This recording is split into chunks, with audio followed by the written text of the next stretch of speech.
Começando então a terceira e última parte dessa aula 6, terminando sobre democracia, retomando então algumas críticas à democracia, tá? É importante também a gente fazer esse comentário. E a maior crítica, o maior medo, segundo Dow, que ele tem dos críticos à democracia é a guardiania. Esse termo é um termo utilizado lá dos guardiões, lá de Roma, se eu não me engano. Acho que quem utiliza isso é o Huntington, num de seus textos, se eu não estou enganado, tá? Que diz o seguinte: essas pessoas pensam que a vontade popular, ela não, né? As pessoas não sabem o que querem. As pessoas são ignorantes, diriam esses autores. Por favor, não estou dizendo isso. Segundo essa concepção, então, o melhor que a gente pode fazer é que tenha uma elite bem preparada que leve a nação ao melhor caminho, tá? Então, teve vários autores que adotaram essa postura ao longo do tempo, inclusive personalidades políticas. Quem inaugura essa perspectiva é Platão. Lembrem-se, lá da aula passada, que Platão ele é um cara que se debate contra aquela democracia ateniense, embora fosse um outro formato, mas a ideia é a mesma, as pessoas, no geral, a multidão, tá? E quando a gente discute sobre populismo, pessoal, com autores como Ernest Laclau, enfim, também é outra leitura que eu recomendo. Eu tenho esse livro, só que é um livro bem difícil, tá, pessoal? Mas quem quiser se interessar sobre o populismo, a leitura de Ernest Laclau é quase que obrigatória.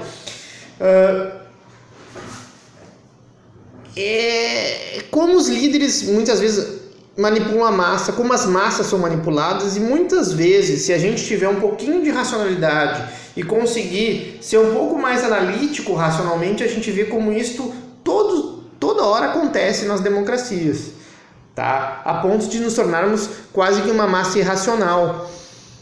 E o Platão vai comentar isso há muitos anos, né? Antes de Cristo. Só que a maneira pelo qual ele faz isso, ele vai dizer que os filósofos desprovidos de interesses pudessem prejudicar. Ora, eu, assim como o Dow também faz essa crítica a Platão, não conheço nenhuma pessoa que possa ser desprovida de valores. Por mais inteligente e racional que uma pessoa possa ser, é muito difícil que toda pessoa seja e pense em prol do bem comum. Tá, pessoal? Muitas vezes ela tem valores, ela tem preconceitos de classe, preconceitos raciais, preconceitos de inúmeras formas que talvez cegam, que talvez não seja, por mais inteligente e filósofa, no caso, né, parafraseando Platão, filósofo rei, ela não vai ter esse discernimento. O Lenin, que é o autor que a gente tinha acabado de ver mês passado, que ele foi essa figura revolucionária profissional, ele vai dizer justamente que necessita-se de uma vanguarda, uma elite, sim, que possibilite o caminho, uma elite iluminada, o caminho para o socialismo.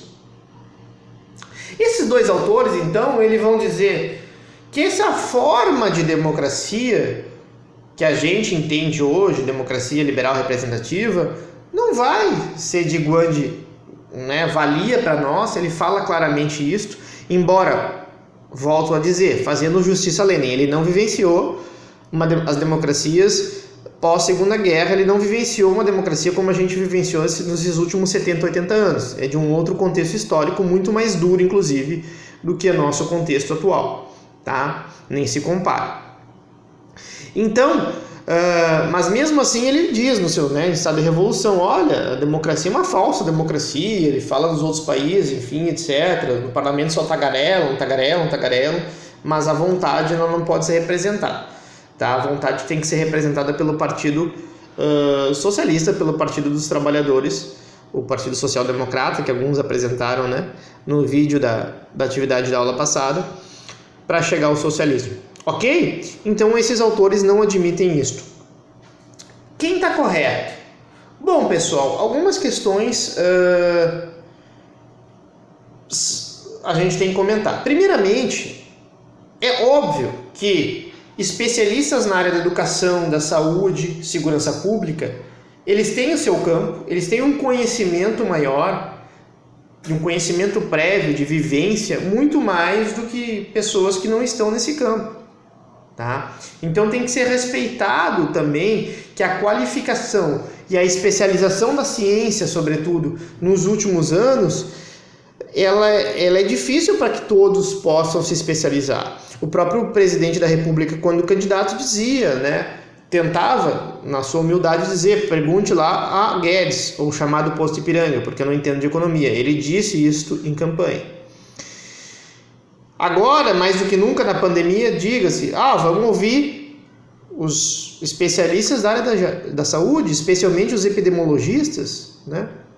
Até professores universitários, colegas meus, enfim, eu acho que tem que ser ouvidos, assim como eu acho que também tem que ser ouvidos economistas e pessoas que falem sobre também o desenvolvimento do país, tá? Só para não dizer que eu acho que todos devem ser convidados a sentar à mesa no caso de uma pandemia. Agora, quem vai ser esses especialistas? Qual o tom? Vai ser mais conservador? Vai ser mais liberal? Vai ser mais à esquerda? Vai ser mais à direita? Quem deve escolher, de repente, deve ser o eleitor, né? Alguns outros debates ainda para a gente sintetizar, e daí eu já vou mostrar para vocês um pouco sobre a democracia na atualidade, só para apresentar um panorama, evidentemente, que se trata do problema da exclusão da criança do Demos.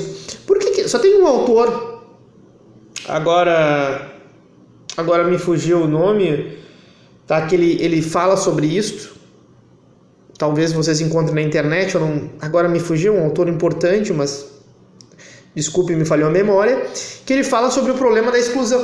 Por que a gente exclui as crianças da democracia? Professor, mas é óbvio. Por que a gente exclui jovens de 12 anos, 10 anos, 8? Porque eles não têm maturidade suficiente para escolher. E as pessoas adultas têm maturidade e conhecimento? Olha, gente, eu acho que eu conheci crianças de 10 anos mais maduras que adultos de 60.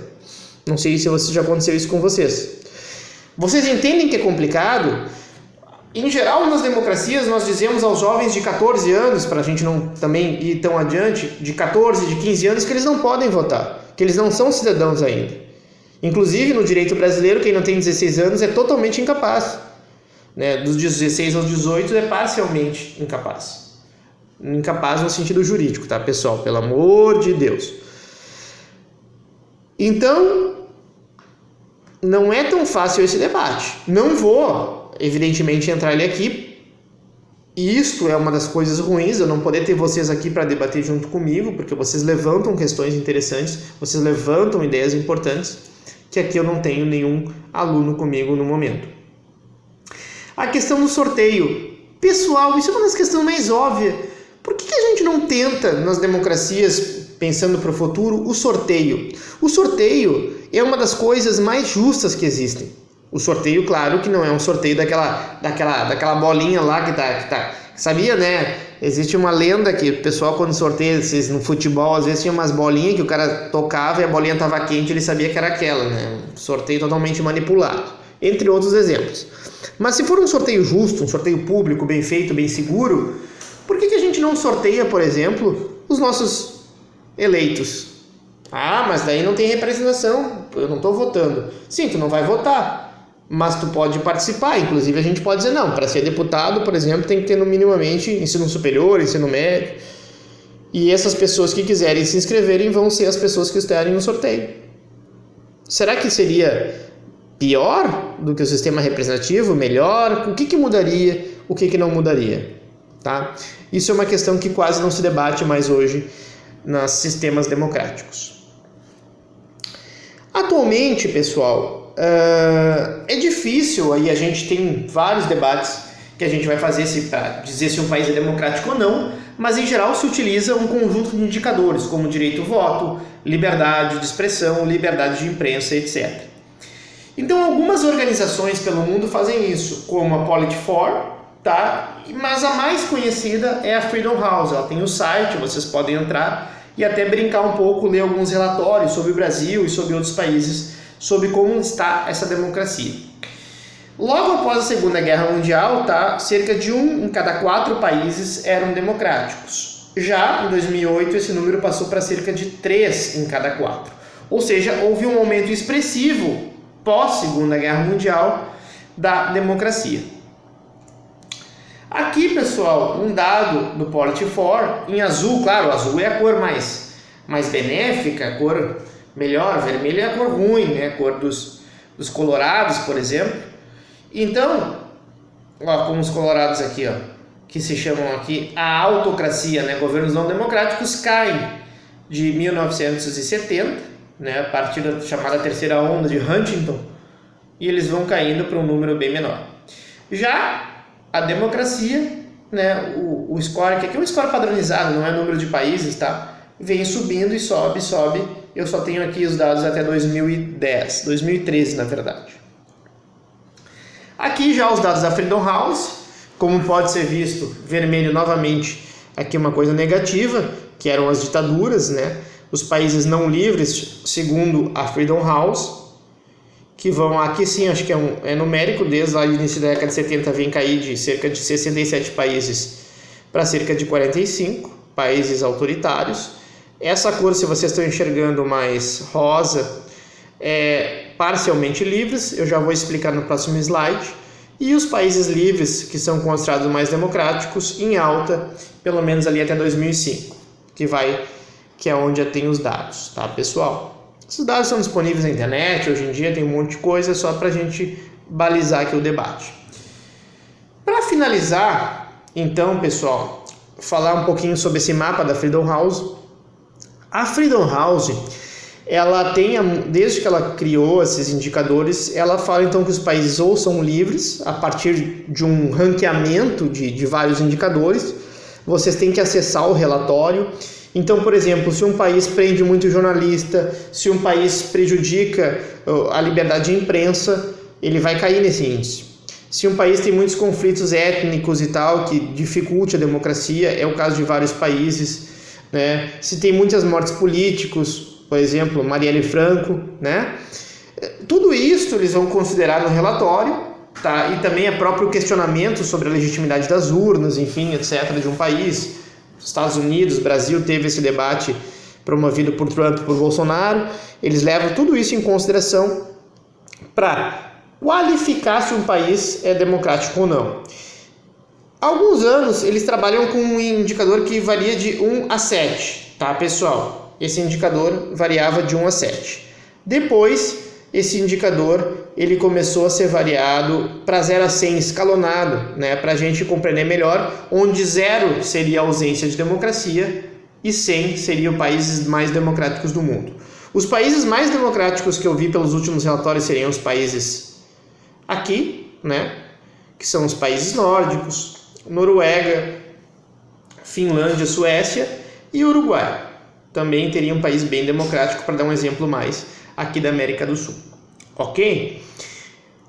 Esses, então, que estão em verde, são considerados países livres, países que atingiram um certo nível que a gente pode qualificar eles como democracia, como Canadá, Estados Unidos, Brasil, Argentina, Uruguai, Chile, aqui Peru, né? Aqui esse verdinho é Peru. Já tem países aqui na América do Sul como Paraguai, Bolívia, Colômbia e Equador, que seriam parcialmente livres, e nós temos então o nosso grande presidente aí, colega Maduro, que vem desde o início lá do chavismo, tendo então um regime segundo a Freedom House e também, pela minha interpretação, um regime autoritário, né? Aqui nós temos aquelas ilhas, Barbados, não sei e tal, etc., também tudo livre. O México é qualificado nesse último relatório como parcialmente livre, né? Então aqui nós temos a América basicamente com a maioria dos países sendo ou livres ou parcialmente livres e algumas ditaduras, como Cuba e Venezuela, por exemplo. Cuba quase não aparece aqui, mas dá para ver que também não é considerado nem ao menos parcialmente livre, pelo menos segundo o último relatório, esse relatório de 2019, que deve já ter tido o relatório 2020, só que eu não abri, tá, pessoal? E aqui, esses países na África, a gente pode ver que existem já algumas democracias. Cabo Verde fala português. Aqui também nós temos Angola, também fala português. África do Sul como países livres, mas uma boa parte dos países aqui são países não livres ou parcialmente livres, né? A Europa Ocidental aqui, basicamente ela é toda livre, né? Tem aquele país, o Belarus, eu acho, chamado a última ditadura da Europa, né? Daquele cara o presidente, né? Que sugeriu cachaça agora na pandemia, cachaça não vodka, né? Que é da cultura lá desse povo, um povo russo. A Rússia, com seu líder Putin, também não é considerada nem ao menos parcialmente livre, tá? Então, aqui na Europa nós temos e na Ásia nós temos problemas, sobretudo na Ásia, né? Quando a gente olha somente aqui a Ásia, a gente vê que é um mar de ditaduras, né? Então, aqui existem algumas ilhas, tipo a Mongólia, a Índia, né? A Austrália já é outro continente, que são consideradas democracias. E o Japão aqui também, e Coreia do Sul, tá vendo? Né? Coreia do Norte é o regime mais ditatorial que existe no mundo atualmente. Tá aqui, ó, tá? Sei que tá pequenininho, tá, pessoal? É difícil o mapa mundi nessa escala. Então, eu só estou mostrando para vocês isso, que eu sempre mostro para os alunos, que é mais ou menos, os termos do debate são esses. Claro que alguns alunos, principalmente marxistas, me questionam, professor, mas que democracia é essa democracia liberal, meio leninista, né? Meio às vezes até stalinista, alguns assim, às vezes surge assim em sala de aula. Mas, pessoal, é isto que é o debate. Hoje, se tu falar em países realmente com uma certa liberdade, e até a gente pode questionar essa liberdade, eu não estou dizendo que as democracias são melhores ou piores, né? Enfim, eu acho que é motivo para debate, tem várias questões aí, mas evidentemente tem vários países que se destacam e não são nem perto de ser democracia. A China, o Partido Comunista Chinês, meu Deus do céu, né? Dá um controle econômico sobre ainda o país muito forte. O que dirá aquele empresário ali que foi reprimido, ou pelo menos deram um sossego nele, que foi o criador do Alibaba, por exemplo. Então, o Oriente Médio aqui também, só regime autoritário, né? O único que aparece, que a gente acho que não vai conseguir enxergar pelo seu tamanho, é Israel, evidentemente, que aparece como uma democracia aqui, tá? E mesmo assim também com alguns problemas, muitas vezes, Israel. Então, gente, esse é o panorama, tá? Que a gente pode falar atualmente no mundo. A gente depois pode debater sobre isso nos seminários, vocês podem me perguntar, me questionar algumas questões. Tem muito a ser debatido, tá? Se eu pudesse falar sobre muito mais coisas nesse início de democracia, eu falaria para vocês. Evidentemente, a gente vai continuar falando disto nas próximas aulas, mas pelo menos a gente acabou, então, essa parte. Agora, pessoal, então eu vou falar sobre aquela atividade. Professor, se lembrou que não deu atividade semana passada? Gente, ainda não tô com Alzheimer, tô ficando mais velho, mas não tô com Alzheimer, eu lembro.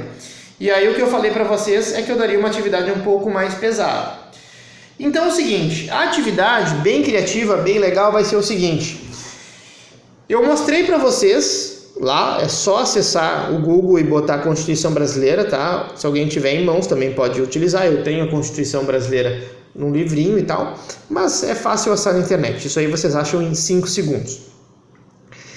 E vocês vão olhar o artigo 5º, o artigo 6º e o artigo 7º, aqueles que eu listei para vocês, que falam de direitos e garantias fundamentais e também dos direitos sociais, os direitos de segunda geração, os direitos de primeira e segunda geração, e um exercício importante que eu quero que vocês façam. Vocês vão me colocar em um texto, agora vocês vão voltar a escrever, de 2 a 3 páginas, volto a repetir, 2 a 3 páginas, individual dessa vez, tá, pessoal?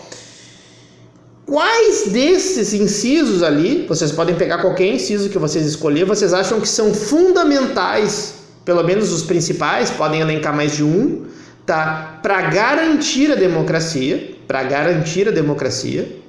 sabendo o debate que a gente fez nesses últimos 2 encontros, ok? Mas também vocês vão me dizer algum daqueles incisos que dificultam o exercício da democracia. Por que dificultam? Bom, vocês vão me dizer isso, vocês vão justificar. Então é um exercício criativo que vocês vão ter que pensar, né? Que muitas vezes o aluno gosta de ser muito automático, não. vocês vão ter que pensar, a leitura sobre tudo que vocês fizeram de Robert Dahl e essas 2 aulas que eu dei para vocês agora no YouTube, vocês vão então pensar sobre isso e me entregar isto a partir daqui a 2 semanas, ok, pessoal? Tá? Por e-mail. Então, 2 a 3 páginas, bem escrito, pessoal. Tem gente às vezes que não revisa direito. Revisem a escrita, tá? Vamos pegar a mão na massa, vamos ser criativos, vamos pensar e vamos ver então quais desses incisos são fundamentais à democracia e também quais deles poderiam prejudicar. Aí vocês vão colocar lá, tá? Por quê, enfim, etc. Contextualizar o porquê que vocês acham positivamente aquele inciso ou negativamente para a democracia. Ok? Vamos então dar uma de ministros do STF. Vamos fazer isso? Então tá, pessoal. Boa sorte, bom trabalho, forte abraço.